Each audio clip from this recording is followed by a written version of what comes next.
आम्हाला उमगलेल्या महिला, उजेड शोधणाऱ्या महिलांच्या धडपडीचा लेखाजोखा. नमस्कार. आज आम्हाला उमगलेल्या महिला या यूट्यूब चॅनलवर मी एक नॅचरोपॅथी डॉक्टरला आणलाय.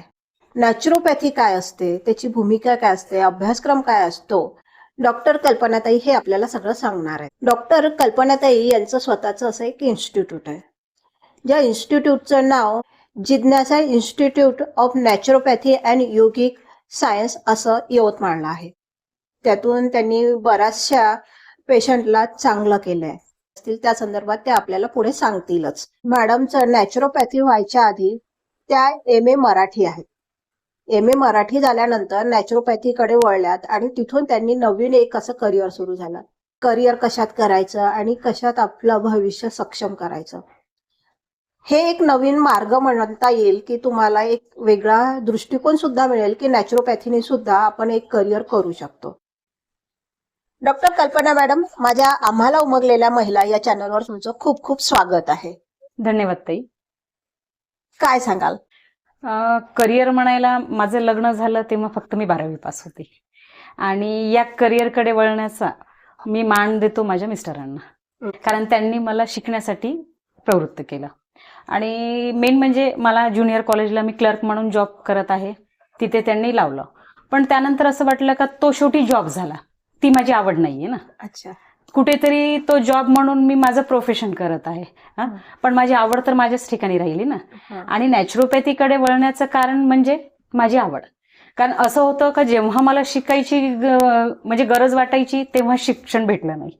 आणि मी जेव्हा एक बिझनेस करत होती तर त्या बिझनेसवर कळालं का नाही बा, कुठेतरी आपण पेशंटला जर ठीक करायचं असेल तर आपल्या नावासमोर टॅगलाईन पाहिजे. जर आपण काही करत असू तर टॅगलाईन पाहिजे.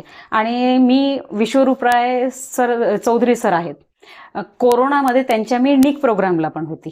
आणि कोरोनामध्ये आम्ही जवळपास दारवा, घाटंजी, आपलं यवतमाळ कोविड सेंटरला सुद्धा आम्ही जाऊन पेशंट ठीक केले. मग वाटलं मी हे पण करू शकते, मग का नाही मी टॅगलाईन लावायला पाहिजे. तेव्हा मी नॅचरोपॅथीचा शोध घेतला.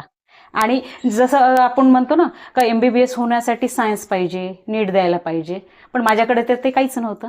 नागपूरहून कळालं का नॅचरोपॅथी ही कोणत्याही फॅकल्टीचा व्यक्ती करू शकतो. आणि मग मी नॅचरोपॅथीकडे वळली. ही एक तुम्ही फार चांगली बाब सांगितली की नॅचरोपॅथीसाठी नीट आवश्यक नाहीये आणि कुठलाही विद्यार्थी नॅचरोपॅथीचा कोर्स करू शकतो. बरं, या कोर्सचं नाव काय आहे? डिप्लोमा इन नॅचरोपॅथी आणि योगिक सायन्स, DNYS म्हणून या डिप्लोम्याला ओळखला जातो. हा 3 वर्ष 6 महिन्याचा डिप्लोमा असतो. मला कळालं, मग मी इथे आपल्याच इथले डॉक्टर पाटील सर होते, त्यांच्याकडे फर्स्ट इयर केलं. आणि फर्स्ट इयर जसं झालं माझं, जसं कोरोना यायच्या 8 दिवस आधी नागपूरला कॉन्फरन्स झाली. आणि त्या कॉन्फरन्समध्ये कळालं का आपण हा कोर्स करता करता कॉलेज सुद्धा घेऊ शकतो.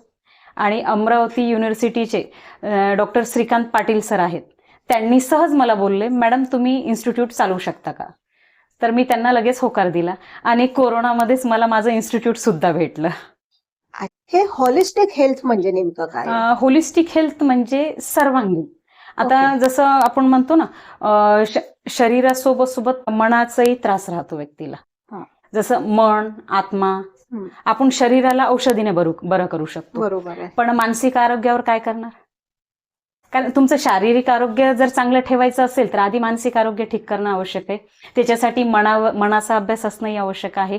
म्हणून मी होलिस्टिक हेल्थकडे वळली. मग ओके. तुम्ही म्हणाला हॉलिस्टिक हेल्थ म्हणजे हे मानसोपचार तज्ञासारखं थोडंसं काम आहे. तुम्ही मनावर उपचार करता. याचा सर्वसामान्य जीवनशैलीवर किंवा सर्वसामान्यांच्या या दृष्टिकोनातून कसं बघता? आता कसं राहते, मेडिकली जर आपण गेलो तर पेशंट बरा होतो का याचा आपण कधी विचार केला का? जर तुम्हाला एखादा आजार आहे आणि तुम्ही ट्रीटमेंट घेत आहात तर तुम्हाला आयुष्यभर ती ट्रीटमेंट घ्यावं लागणार आहे. तुमचा आजार बरा होतो का? नाही होत, किंवा आजार तो वाढतच जातो. आणि डॉक्टर जे टॅबलेट्स वगैरे देतात तर त्याची पॉवर वाढतच जाते. पण होलिस्टिक हेल्थ म्हणा किंवा नॅचरोपॅथी, इथे आहारातून बरं केलं जातं. आहारातून, तुमच्या जीवनशैलीतून. कारण आज प्रत्येकाची लाईफस्टाईल चेंज झालेली आहे. खाण्यापिण्याच्या सवयी बदललेल्या आहेत. मेन म्हणजे आपल्या झोपेचा टायमिंग बदललेला आहे. जास्तीत जास्त आपण म्हणजे डिजिटली गेलेलो आहोत. त्याच्यामुळे सगळं आपलं जीवनशैलीच बदलून गेलेली आहे. नक्कीच, नक्कीच. आणि त्यात मेन रोल येतो तो खाण्याचा. आज जे आपण म्हणजे जे काही खात आहोत त्यामध्ये जास्तीत जास्त केमिकल आहे आणि त्याचा असर शरीरावर होत आहे. मग नॅचरोपॅथी ही काय करते, आपल्या शरीरातून मुळातून आजार बरं करण्याचं काम करते. तिथे तुम्हाला कोणतीही औषधी लागत नाही, फक्त तुम्हाला योग्य आहार, योग्य जीवनशैलीचा वापर करावा लागतो. आणि तिथे तेच येतो का टाइम मॅनेजमेंट सगळं करून. आता एक महिला म्हणून सांगते, एखाद्या महिलेला जर मी म्हणलं का तुला ह्या गोष्टी करावा लागेल, डाएट फॉलो करावा लागेल, नाही मला वेळच नाहीये म्हणते. आता महिला म्हणून जर आपण स्वतःलाच जर चांगलं ठेवणार नाही तर आपल्या फॅमिलीचं कसं होणार आहे. आधी तर एक महिला म्हणून आपल्याला चांगलं राहणं गरजेचं आहे ना. जर मी चांगली राहील तर मी माझ्या कुटुंबाला चांगलं ठेवणार झाली. नक्कीच. आई चांगली असेल तर कुटुंब नक्कीच चांगलं राहणार आहे. तुम्हाला असं वाटतं का की हॉलिस्टिक हेल्थ जे आहे ते महिलांसाठी खरंच प्रभावीपणे काम करू शकतं? नक्कीच. कारण पहा, आज एक महिला म्हणून पाहतो म्हणलं तर तिच्यावर भरपूर जबाबदाऱ्या राहतात. घराची जबाबदारी, बाहेरची जबाबदारी, इव्हन ती जर जॉब पर्सन असेल तर तो स्ट्रेस, आणि त्याच्यामुळे तिचा चिडचिडपणा वाढतो, हार्मोन इनबॅलन्सिंग होतोय. आणि जे काही आज महिलांमध्ये आजार वाढत आहेत ह्याच कारणामुळे. जर ती ह्या होलिस्टिक हेल्थकडे जर वळली आणि इथून जर उपचार पद्धती जर ती घ्यायला लागली तर नक्कीच ती बरी होऊ शकते. आणि माझ्याकडे असे उदाहरण सुद्धा आहेत. एखादं उदाहरण सांगू शकाल? नक्कीच. जस्ट आत्ताच मागच्या महिन्यातलंच उदाहरण आहे. पोलीस डिपार्टमेंटला आहेत आणि जवळपास त्यांना एन्झायटीचा आजार होता आणि त्या जवळपास 1.5 वर्षापासून घरी आहेत जॉब सोडून. आणि तिचा कॉल आला, म्हणे ताई म्हणे मी 1.5 वर्ष झाले घरी आहे म्हणे, एन्झायटीचा खूप मला प्रॉब्लेम आहे म्हणे आणि जवळपास मी 5 ते 6 लाख रुपये हॉस्पिटलला टाकले म्हणे, पण बरी झाली नाही. आणि अक्षरशः सांगते, 1 महिन्याच्या माझ्या ट्रीटमेंटमध्ये ती आज बरी झाली आहे. म्हणजे एक चांगला. आणि दोघं हजबंड वाईफ घरी येऊन भेटून गेले मला. अरे वा, खूप चांगला सक्सेस आहे. म्हणजे तुमच्या हॉलिस्टिक हेल्थ मध्ये विचारांवर आणि मनांवर भर दिला जातो. हेल्थ म्हटलं की आपलं आरोग्याच्या संदर्भात वेगवेगळ्या आहे. सुरुवात होती आपल्या पचन संस्थेपासून. पचन संस्था आणि आपलं आरोग्य याला तुमच्या नॅचरोपॅथीतून तुम्ही कसं बघता किंवा त्या संदर्भात काय सांगाल? आता गट म्हणलं का, जे गट आहे तो आपला दुसरा मेंदू आहे. कारण तुमचं पोट चांगलं तर सर्व चांगलं. आणि तुम्ही पहा ना, जे काही आज आजार वाढत आहेत, जसं आपण म्हणतो हार्ट अटॅक झाला, किंवा मग मला चिडचिडपणा वाढलाय, किंवा मला अपचन होत आहे, किंवा मग मला कमजोरी आलेली आहे, थकवा आलेला आहे. प्रत्येक लेडीजचं आहेच, मला थकवा आलाय, माझी चिडचिड वाढली आहे. हे सगळ्याचं कारण काय? पोट. तुमचं जर पोट चांगलं असेल, तुमची पचन संस्था जर चांगली असेल तर नक्कीच बाकीच्या गोष्टी होणार नाहीये. आणि आजाराचं मूळच आपलं पोट आहे.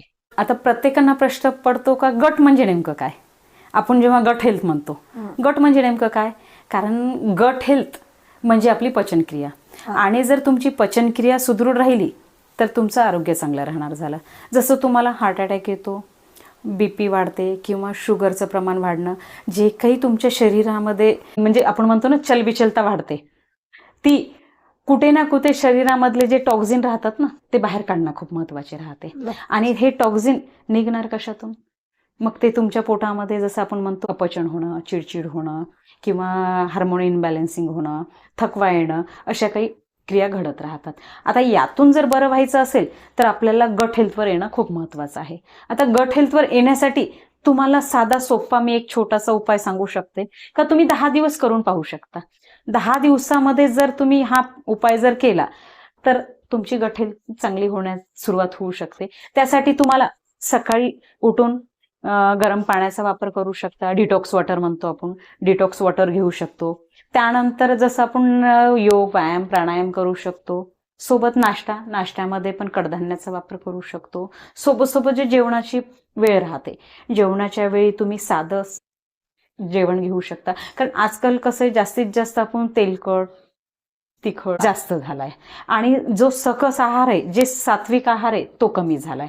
कुठेतरी सात्विक आहारावर येणं खूप महत्वाचं आहे. आता लोकांना वाटते का सात्विक आहार म्हणजे बेचव, पण ते बेचवच जर घेतलं तरच आपलं शरीर चांगलं राहणार झालं. ते सात्विक आहार घेणं महत्वाचं आहे. आणि ह्या जर गोष्टी फॉलो केल्या आणि सोबत जे स्क्रीन टाइम कमी करणं खूप महत्वाचं आहे. जर मानसिक ताण तणाव जर कमी करायचा असेल तर स्क्रीन टाइम कमी करायचा. आणि जर स्क्रीन टाइम जर तुम्ही कमी केला नाही तर मानसिक ताणतणाव वाढणार आहे. मग तुम्ही इकडे कितीही काही करा, इकडचा पिलर तर तुमचा खालीच राहणार आहे. आणि मेन म्हणजे तुमच्या जसं आपण म्हणतो ना, हे आपलं जसं घर आपलं 4 पिलरवर उभं राहते, तसं आपलं शरीर सुद्धा 4 पिलरवर उभं आहे. त्याला आम्ही म्हणतो अर्न. त्याचा अर्न फॉर्म्युला आहे EARN. ई म्हणजे आपण कमवणे म्हणतो, इथे आम्ही म्हणतो शरीर कमवणे. अच्छा. तुम्ही अर्न हा फॉर्म्युला आयुष्यामध्ये अप्लाय करा, नक्कीच तुमचं आयुष्य चांगलं राहणार झालं. महिलांच्या संदर्भातून तुम्ही हे कसं बघता? कारण कसं आहे की महिलांनी कितीही ठरवलं, ती वर्किंग वुमन असो किंवा हाऊसवाईफ असो, तिची जेवणाची वेळ ही कधीच ठरलेली नसते. कितीही ती सगळ्यांकरता स्वयंपाक करते किंवा गरम असं जेवण तिच्या याला फारच कमी येतं. मग अशा वेळेस तुम्ही कसं बघता याला? कसे ते फक्त जेवणच नाही तर बाकीच्याही गोष्टीकडे एका स्त्री म्हणून तिने स्वतःकडे पाहायला पाहिजे. जिथपर्यंत तिने स्वतःचा विचार करणार नाही तिथपर्यंत बाकीच्यांचा करू शकत नाही. तिला वेळच काढायचा किती आहे? सकाळी 25 मिनिटं काढावं लागणार आहे, जसं योग, प्राणायाम, एक्सरसाइजसाठी. आणि जे काही दुपारच्या ज्या गोष्टी राहतात, जेवण वगैरे आपण म्हणतो. आता आज असं झालंय का जॉब पर्सन राहिली आणि घरीही राहिलं तरी आपण जेवण तर करतो, पण वेळ चुकून करतो. मग जर मला जर चांगलं राहायचं असेल तर मग मी त्या वेळेत जेवण केलेलं बरं ना, टाइम ठरवून. कारण मी जर वेळेत जेवली तर माझ्या फॅमिलीतले लोक वेळेवर जेवतील. आणि कुठेतरी हे बदलवायला पाहिजे. आणि हे जर आता कसं झालंय, वेळ आपला उरतो तो आपण टीव्ही टाइम मध्ये टाकतो. तिथे वेळ न घालवता जर तुमचं दुपारचं जेवण वेळेवर झालं, रात्रीचं जेवण जर तुम्ही 8च्या आधी घेतलं तर नक्कीच आपलं एक स्त्री म्हणून स्वतःही आपण बरं राहू शकतो आणि इतरांना पण ठेवू शकतो. ग्रामीण आणि शहरी महिला यात नक्कीच खूप मोठी तफावत आहे. कामांची तफावत आहे, म्हणजे सगळ्याच गोष्टीची तफावत आहे, आरोग्याबाबत सुद्धा तफावत आहे. हे कसं बघता तुम्ही? ग्रामीण महिलांमध्ये पाहतो म्हणलं तर त्यांचं कसं कष्ट भरपूर राहतात आणि त्यांच्यामध्ये पोषणाचा अभाव राहतो. नक्कीच. आणि शहरी महिलांमध्ये पाहतो म्हणलं तर जसं तणाव, चिडचिडपणा किंवा हार्मोन इनबॅलेन्सिंग. आणि मेन म्हणजे शहरी महिलांमध्ये कसं झालंय का घरात आज सगळ्या वस्तू तयार आहेत आणि कुठेतरी जो शरीराला व्यायाम व्हायचा तो होत नाहीये आणि त्यामुळे ते आजाराचं प्रमाण वाढत आहे. सबलीकरण म्हणतो आपण, ते सगळ्या दृष्टिकोनातून असतो. पण वेल्थ, हेल्थ या सगळ्या दृष्टिकोनातून.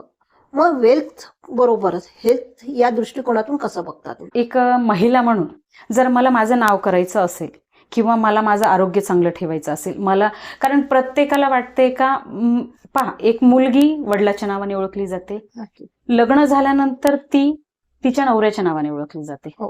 पण तिच्यानंतर लग्न झाल्यानंतर जेव्हा मुलं होतात तर ती मुलांची आई म्हणून ओळखली जाते. नक्कीच. मग तिचं नाव कुठे आहे? मग मला असं वाटतंय का महिला सबलीकरण म्हणा, हेल्थ वेल्थ दोन्हीच्या दृष्टिकोनातून तिने स्वतःच्या पायावर उभं होणं महत्वाचं आहे. तिने तिची ओळख निर्माण करणं गरजेचं आहे. आणि जसं माझं महिला सबलीकरण हे जे बुक आहे, ह्या पुस्तकामध्ये आम्ही तेच दाखवलेलं आहे. अच्छा. का बा महिलांनी स्वतः सक्षम कसं व्हायला पाहिजे, स्वतःच्या बळावर कसं. जसं जास्तीत जास्त आम्ही भर याच्यामध्ये बचत गटाचं वगैरे दिलेलं आहे. बचत गटावरून महिला स्वतःच्या स्वबळावर उभं होऊ शकतात. कारण आज गव्हर्नमेंट भरपूरशा अशा स्कीम देत आहेत तुम्हाला.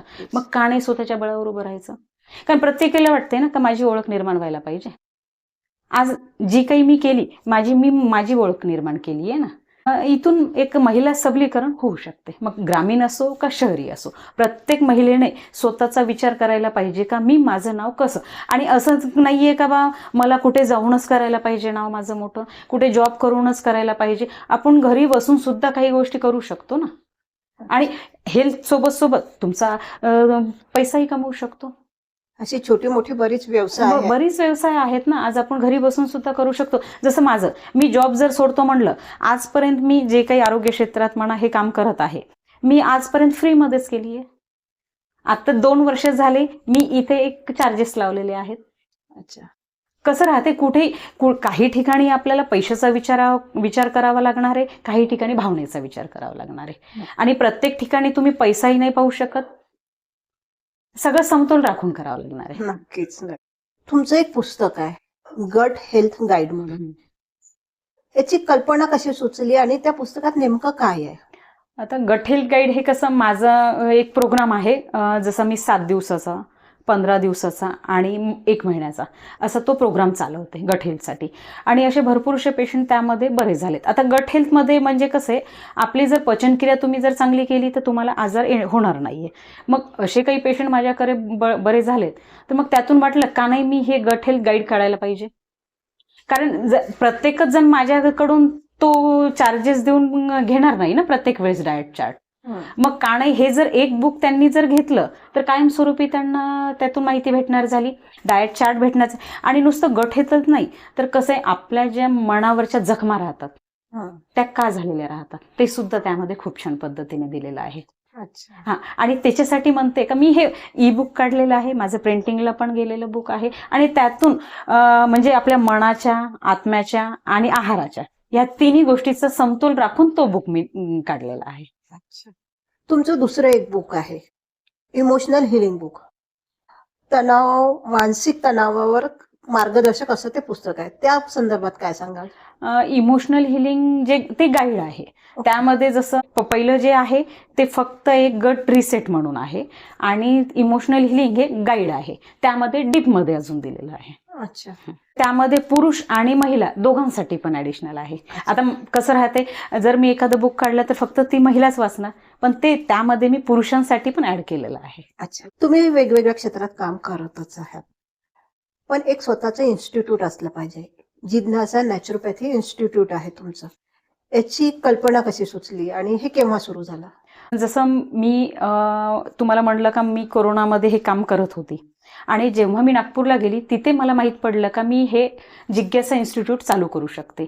आणि अनायशाच तिथे डॉक्टर श्रीकांत पाटील सरांची आणि डॉक्टर बसवनाते विश्वकर्मा विश्वविद्यालयाचे प्राचार्य आहेत त्यांची भेट झाली. आणि तिथे ते म्हणाले का माझ्याकडे ऑलरेडी संस्था आहे, मी ऑलरेडी संस्थेचे पण कामं करते, सोशल काम माझं 2010 पासून कंटिन्यूली आहे सोशली. तर तिथे त्यांनी म्हणजे 3 दिवस आमचं तिथे परिचय होताच सगळ्यांचा. मग तिथे ते म्हणाले मॅडम तुमच्याकडे संस्था आहे आणि तुम्ही चालू शकता का? तर म्हणलं हो सर नक्कीच, कारण माझी पण इच्छा आहे, मला माझं स्वतःचं एक इन्स्टिट्यूट स्वतःचं कॉलेज पाहिजे. तर ठीक आहे म्हणे. आणि जसं कोरोना लागला तेव्हा 3 महिन्यातच मला माझं स्वतःचं कॉलेज भेटलं. आणि हे जे कॉलेज आहे ते अखिल भारतीय परिषद जे दिल्लीहून चालते त्यांच्या थ्रू आहे. सोबत हा डिप्लोमा कोर्स आहे. इथे 3 वर्ष 6 महिन्याचा डिप्लोमा कोर्स चालतो हा. आणि इथे वयाची अट नसते. अच्छा. 18 म्हणजे 12वी झाल्यानंतर कुणीही करू शकतो. अच्छा. आणि एक आश्चर्याची गोष्ट सांगते, जेव्हा मी पीजीला होती माझ्यासोबत एक 80 वर्षाच्या आजी होत्या. अरे बापरे. म्हणजे इथे वयाची अट नाहीये, फक्त आवड किती आहे हे महत्वाचं आहे. तुम्हाला जर ह्या क्षेत्रामध्ये आवड असेल तर नक्कीच करू शकता. आणि फक्त 12वी पास विद्यार्थी पाहिजे. हे संलग्न तुम्ही म्हणाल्या की दिल्लीशी संलग्न भारतीय, मग प्रत्येक युनिव्हर्सिटीला याचे काही कोर्सेस आहे की फक्त दिल्लीवरनच याचं? नाही, सध्या तरी हा अखिल भारतीय परिषद कडूनच कोर्स चालतो DNYS. आणि मला वाटते 4 राज्यामध्ये ह्याचा लॉ आलेला आहे. मेन म्हणजे महाराष्ट्रात ह्याचा अजून लॉ नाहीये. जवळपास जसं आता युनिव्हर्सिटीचे काही लोक आहेत ते ह्या लॉसाठी लागून 70% लॉचं काम पण झालेलं आहे. आणि काही दिवसातच हा लॉ नॅचरोपॅथीचा लागणार झाला. आणि हा जर लॉ जर लागला तर जे आज मी म्हणलं ना वयाची अट नाहीये किंवा मग कोणत्याही शाखेतला विद्यार्थी करू शकतो, पण जेव्हा महाराष्ट्रामध्ये नॅचरोपॅथीचा लॉ येईल तेव्हा इथे नीट सारखी एक्झाम पण येणार झाली, तेव्हा मग वयाची अट पण येणार झाली, सगळ्याच गोष्टी येणार झाल्या. तुम्ही तुमच्या ज्या इन्स्टिट्यूट तर्फे बऱ्याच महिलांशी किंवा बऱ्याच लोकांना मिसळतात, तुम्ही काही उपचार सुद्धा केले, काय फरक जाणवले त्या पेशंटला येण्यापूर्वी आणि नंतर, अशी काय फरक जाणवले? नक्कीच. पेशंट जेव्हा आमच्याकडे येतो, पहा औषधीने पेशंट बरा होत नाही तेव्हाच इकडे वळतो.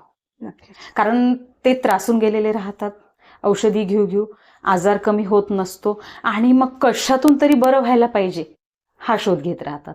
आणि तेव्हा मग आम्ही हा उपचार देतो. आणि इथे आम्ही फक्त काही आहारच नाही तर त्यासोबत काही थेरपीज राहतात त्या पण देतो. कारण नॅचरोपॅथी ही जसं मड थेरपीतून आकाश, वायू, पाणी याच्यातून पण केली जाते. जसं आमच्या काही वॉटर टेक्निक आहे, काही मड थेरपी राहतात किंवा काही आम्ही अशा टेक्निक्स पण राहतात, जसं अल्फा क्वांटम आहे, 369 आहे, किंवा जसं आपण म्हणतो ना लॉ ऑफ अट्रॅक्शन, ह्या गोष्टीचाही आम्ही तिथे वापर करतो. नुसतंच आहारातून नाही, कारण आज आहाराची सवय आम्ही ह्याच्यासाठी लावतो का पुन्हा तो पेशंट आमच्याकडे परत नाही यायला पाहिजे. आज जो बरा होऊन गेला तो कायमस्वरूपी बरा व्हायला पाहिजे, हेच आमचं एक उद्दिष्ट राहतं. ही कार्य करताना ताईला बरेचसे पुरस्कार मिळाले. महत्वाचा पुरस्कार म्हणजे विदर्भ रत्न राष्ट्रीय स्तरावरचा महिला पुरस्कार 2025 मध्ये मिळालाय त्यांना. माणुसकी मल्टीपर्पज फाउंडेशन तेजस्विनी महाराष्ट्राची राज्यस्तरीय बुलढाणा येथून सुद्धा त्यांना पुरस्कार मिळालाय. त्याबरोबरच सुभाषदादा पाटील युथ फाउंडेशन महाराष्ट्र राज्य यांच्या वतीने सुद्धा आरोग्य सेवारत्न हा पुरस्कार मिळाला. राष्ट्रीय राज्यस्तरीय हे पुरस्कार मिळालेत. काय वाटतं? आजपर्यंत जे काम केलेलं राहते त्याचं फळ म्हणून पुरस्कार भेटते, पण जे पुरस्कार भेटतो तेव्हा एक आपली जबाबदारी वाढते, नक्कीच. आणि ती जबाबदारी वाढली म्हणजे माणूस अजून उमेदीने काम करायला लागतो. आणि जसं मला 2022 मध्ये नॅचरोपॅथी असोसिएशनकडनं इंटरनॅशनल अवॉर्ड पण भेटलेला आहे, आणि मी राजस्थान कोऑर्डिनेटर सुद्धा आहे. हो. आणि आता असं वाटतंय का नाही बा, कार्य हे इथल्या पुरतं मर्यादित न ठेवता कुठेतरी बाहेर पण जायला पाहिजे. आणि म्हणूनच मी माझं कार्य हे, कारण जेव्हा मी जॉब करते, माझं जे जॉब आहे ते 150 किलोमीटर अपडाऊन पडते. 150 किलोमीटर अपडाऊन करून जर मी इथे फिजिकली वर्क केलं तर ते शक्य होत नाही, कारण घर, फॅमिली, आपले कामं, जॉब हे सगळं पाहतो पडलं तर. मी डिजिटली गेलेली आहे आणि माझं जास्तीत जास्त काम मी डिजिटली चालवण्याचा पोहोचवण्याचा प्रयत्न करते. तुम्ही जेव्हा म्हणता की हेल्थ वेल्थच्या दृष्टीने महिलांनी सक्षम असलं पाहिजे, कितीही प्रयत्न केल्या तरी त्या सांभाळू शकतच नाहीत किंवा स्वतःला एक रुटीन देऊच शकत नाहीत. अशा कुठल्या तुम्ही एखाद्या सवयी सांगू शकाल की त्यांनी ह्या 3 सवयी जरी त्यांनी फॉलो केल्या तर त्या सक्षम, म्हणजे किमान आरोग्याच्या दृष्टीने तरी सक्षम राहतील? नक्कीच. आता जर स्त्रियांना आरोग्य संदर्भ सक्षम राहायचं असेल तर नक्कीच 3 सवयी फॉलो कराव्या लागणार. मेन म्हणजे योग्य आहार. योग्य आहारासोबत सोबत दुसरा येतो योग्य व्यायाम, योग, प्राणायाम, ध्यान धारणा म्हणतो आपण, मेडिटेशन म्हणतो, आणि तिसरा येतो विचार. कारण विचार जर आपण एक पॉझिटिव्हली ठेवले तर नक्कीच सगळ्याच गोष्टी शक्य आहे. ह्या 3 सवयी जर महिलांनी लावून घेतल्या तर काहीच अशक्य नाहीये जीवनामध्ये. बरीच वर्ष झाले काम करताय, पुढे स्वतःच्या इन्स्टिट्यूट संदर्भात किंवा स्वतःला किंवा आपल्या कार्यासंदर्भात काय योजना आहेत? नक्कीच. जसं माझं कार्य जे आहे मला तर हे तर पुढे वाढवायचंच आहे, आणि सोबत सोबत माझं इन्स्टिट्यूट मला मोठं करायचं आहे. आणि इन्स्टिट्यूट सोबत सोबत मला जवळपास माझा असा एम आहे का मला जवळपास 5,000 लोकांना इथून ठीक करून दाखवायचे. अरे वा. जवळपास माझे 600-700 लोक झालेले आहेत आता सध्याच्या घडीला, आणि म्हणजे कोणतीही औषधी न देता. नक्कीच नॅचरोपॅथीने फक्त माझे जे आहार पद्धती आहे त्यातूनच. तुम्ही महिला आणि पुरुषांसाठी काम करता, पण एक असा वर्ग आहे की ज्यावर भविष्य अवलंबून असतो, तो वर्ग म्हणजे युवा वर्ग. त्यांच्या आरोग्यासंदर्भात किंवा आत्मविकासासंदर्भात काय सांगाल? नक्कीच. आज म्हणजे ही युवा पिढी म्हणजे आपलं भविष्य आहे, आणि खरं म्हणजे त्यांच्यावर काम करणं खूप गरजेचं आहे सध्या तरी. कारण आज त्यांचा स्क्रीन टाइम जास्त वाढलेला आहे, त्यांची लाईफस्टाईल बदललेली आहे, कारण आज खाणं पिणं त्यांचं पूर्णतः बदललेलं आहे, फास्ट फूडवर जास्त गेलेले आहेत. जर याकडे जर विचार जर केला आणि त्यांच्या दृष्टिकोनातून जर काम केलं तर खूप छान राहणार झालं. आणि माझा तोच विचार आहे का मी त्यांच्यापर्यंत पण पोहोचण्याचा प्रयत्न करणार झाली. मॅडम, तुम्ही जसं म्हणाला की स्क्रीनिंग टायमिंग खूप वाढला आणि त्याचा परिणाम होतो, नक्कीच जाणवतो त्याचा परिणाम आपल्यावर, पण तरी तुम्ही एखादं उदाहरण देऊन किंवा काही असं सांगू शकाल का? नक्कीच मॅडम. जसं स्क्रीनिंग टाइम वाढला म्हणजे जसं तुमचा TV, मोबाईल. आज मोबाईलवर जेव्हा मुलं किंवा आपण पण जेव्हा स्क्रॉल करतो तर कंटिन्युअली स्क्रॉल करतो. एक 5 मिनिटं पाहण्यासाठी घेतो मोबाईल, पण जवळपास 1.5-2 तास मोबाईल हातातला सुटत नाही. रात्री झोपताना पण मोबाईल जेव्हा हातामध्ये घेतो तर झोप लागेपर्यंत मोबाईल आपल्या म्हणजे सोबतच राहतो. याचा जो काही इफेक्ट पडतो ना तो तर आपल्या डोळ्यावर पडतो आणि सोबत सोबत आपल्या माइंडवर पण पडतो. नक्कीच. आणि आजकाल असं झालंय का मुलांमध्ये त्याचा खूप म्हणजे दुष्परिणाम दिसत आहे. मुलं जेव्हा गेम वगैरे खेळतात त्याचा दुष्परिणाम त्यांच्यावर होत आहे. आणि मुलंच कशाला, आपण पण मोठे, आपला पण जर आपल्या हातातून मोबाईल जाऊ द्या, चिडचिडपणा वाढून जातो कुठेतरी. आणि एक ते वेगळे त्या जे तिथे दाखवत आहेत त्या विश्वामध्ये आपल्याला जगायची इच्छा होते. आणि खरंच ते विश्व आपल्यासाठी नाहीये ना. जे विश्व आपण निर्माण केलेलं आहे त्या विश्वात जगणं खूप महत्वाचं आहे. आणि मी सगळ्यांना एकच प्रश्न विचारू शकते का बा प्रत्येकाकडे गाड्या असतात, हो, प्रत्येकाकडे 2 व्हीलर 4 व्हीलर असते, प्रत्येकजण गाड्याची वेळोवेळी सर्व्हिसिंग करत असतो. हो, कारण आपल्याला गाडी चालवावं लागते म्हणून आपण सर्व्हिसिंग वेळोवेळी नक्कीच. करतो.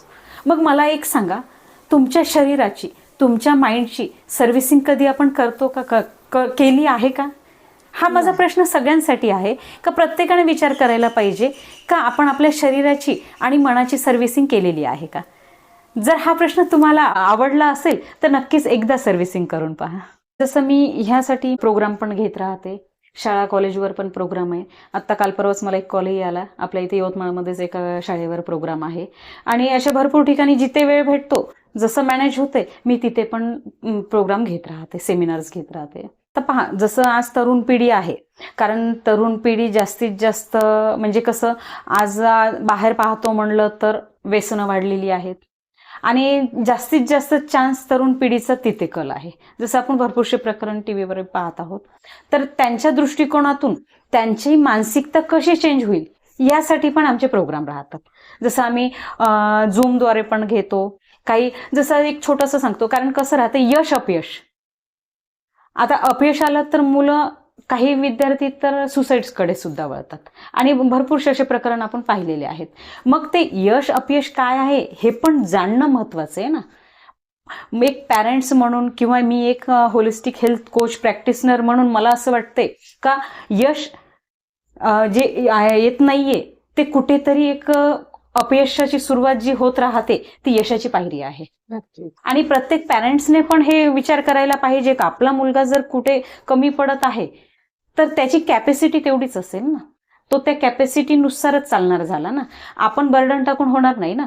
जर मी एक आई आहे, मी जर माझ्या मुलीबद्दल विचार करत आहे का तिने 99% घ्यायला पाहिजे, तर तो 88 मला सोडावा लागेल. नक्कीच. कारण त्या विद्यार्थ्याची कॅपॅसिटी जेवढी असेल ती तो त्यातूनच पुढे जाणार झाला. आणि म्हणूनच आज जे मुलं चुकीच्या व्यसनाकडे किंवा मग चुकीच्या मार्गाला वळलेले आहेत ना, तेच कारण आहे. आणि मला माझं काम असं वाढवायचंय का ह्या विद्यार्थ्यांना तिथून दूर व्हायला पाहिजे. आणि कसं आहे, मानसिकता जर सुदृढ असेल तर समाज सुदृढ होणं झालं. नक्कीच. ही आणि मोठी बाब आहे. हा. मानसिक सुदृढता असल्या की समाज हा सुदृढ राहतो आणि एक चांगला भविष्य आपण मुलांना, विद्यार्थ्यांना देऊ शकतो. ही खूप मोठी नक्कीच. गोष्ट तुम्ही सांगितली. कारण मानसिकता जर चेंज झाली ना ताई, सगळं चेंज होऊ शकते. कारण माणसाची मानसिकताच बदलत नाहीये. आज वेगवेगळ्या मानसिकतेचे लोक आहे आणि जर तुम्ही मानसिकताच नाही बदली तर समाज परिवर्तन कसं होणार आहे? नक्कीच. आणि समाज जर परिवर्तन करायचं असेल तर आपल्याला मानसिकता चेंज करणं आवश्यक. कुठेतरी विचारांवर जर काम केलं तर होऊ शकते. ओके. आणि त्यावरच माझं हे काम जे आहे. नेमक्या शब्दात सगळ्यांकरता काय सांगाल? मी तर हेच सांगेल, स्त्री असो किंवा पुरुष असो, स्वतःसाठी वेळ काढा. कारण वेळ गेलेला पुन्हा येत नाही. आणि आज जर तुम्ही स्वतःसाठी वेळ नाही काढला तर मग आयुष्यभर पस्तावण्याशिवाय हातात काहीच नाही राहणार. कारण पहा, तुम्ही जर आजार जर तुम्हाला जडला तर तुम्हाला त्या आजारावरच काम करावं लागणार आहे. मग आजार म्हणजे होण्यापेक्षा आजारी पडू नये यावर काम करणं खूप महत्वाचं आहे. एक महिला म्हणून काम करताना घर सांभाळून, जॉब सांभाळून नक्कीच काहीतरी आव्हानं आलीच असतील. नक्कीच आव्हानं तर भरपूर येतात. कारण जेव्हा आपण जॉब करतो तिथली आव्हानं वेगळी राहतात, जेव्हा फॅमिली सांभाळतो तिथली आव्हानं वेगळी राहतात. आणि हे काम, आता जसं मी हे काम तर करते, सोबत मी सखी समर्पण ग्रुपची अध्यक्ष सुद्धा आहे. यवतमाळमध्ये जो चालतो तिथे पण आमचे प्रोग्राम राबवत राहतात, दैनिक अमरावती दर्शनतर्फे. म्हणजे मी भरपूर ठिकाणी सक्रिय आहे. पण आव्हानं प्रत्येक ठिकाणी येतात, पण सगळं येतो तो टाइम मॅनेजमेंटवर. जर तुम्ही टाइम मॅनेज केला तर सगळंच काही होऊ शकते. टाइम मॅनेजमेंटचा अभ्यास करणं खूप गरजेचं आहे आणि हे मला भेटलं माझ्या जॉबमधून. मी माझ्या प्रत्येक आवडीला वेळ देऊ शकते आणि प्रत्येक गोष्टीची तयारी ही स्वतःवर राहते. जर स्वतः ठरवलं तर नक्कीच सगळं काही होऊ शकते. जॉब, आपली आवड जोपासणं आणि सोबत नॅचरोपॅथी यासोबत मी सामाजिक कार्यात सुद्धा सहभागी आहे. दैनिक अमरावती दर्शनद्वारे सखी समर्पण ग्रुपची मी अध्यक्ष आहे आणि याद्वारे जवळपास आम्ही प्रत्येक महिन्याला एक इव्हेंट घेत असतो. त्यातला सगळ्यात छान मला आवडलेला इव्हेंट म्हणजे कॅन्सर पेशंटसाठी वीक बनवून देणं. हा प्रोग्राम खूप छान पद्धतीने राबवण्यात आलेला होता. असे भरपूरशा प्रोग्राममध्ये मी इन्व्हॉल्व आहे. सोबत मला एक स्त्रियांसाठी बोलायचंय का प्रत्येक स्त्रीने अपडेट होण्यापेक्षा ट्रान्सफॉर्म होणं खूप गरजेचं आहे. जर ती स्त्री ट्रान्सफॉर्म झाली तर ती स्वतःला तर बदलू शकते आणि जगाला सुद्धा बदलवण्याची ताकद तिच्यामध्ये येऊ शकते. तर नक्कीच मैत्रिणींनो, योग्य आहार, योग्य विचार जर ठेवले तर नक्कीच आपण जग बदलू शकतो आणि अर्न ह्या फॉर्म्युल्यावर ठाम राहून आपण आपलं शारीरिक मानसिक आरोग्य पण चांगलं ठेवू शकतो. खूप नवीन गोष्टी माहिती झाल्यात. आपण म्हणतो की आरोग्य चांगलं तर शरीर चांगलं, पण त्याकरता काय बेसिक गोष्टी लक्षात ठेवायला पाहिजे हे आपल्याला डॉक्टर कल्पनाताईंनी सांगितलं. नुसतं शरीरावरच अवलंबून आपलं आरोग्य राहत नाही, तर ते मानसिक आरोग्यावर सुद्धा आपलं शरीर तेवढंच अवलंबून असतं. मानसिकता बिघडल्यामुळे सुद्धा शरीर स्वास्थ्य बिघडतं हे आपल्याला कल्पनाताईंनी खूप चांगल्या तऱ्हेने समजावून सांगितलं. थोडा वेळ दिला आणि ह्या सगळ्या गोष्टी समजावून सांगितल्या की कशा पद्धतीने आहार विहार असायला पाहिजे, सकस आहार कसा असायला पाहिजे आणि मानसिक आरोग्य कसं सांभाळलं पाहिजे, या संदर्भात तुम्ही जे काही मार्गदर्शन केलं त्याबद्दल खूप खूप धन्यवाद. धन्यवाद.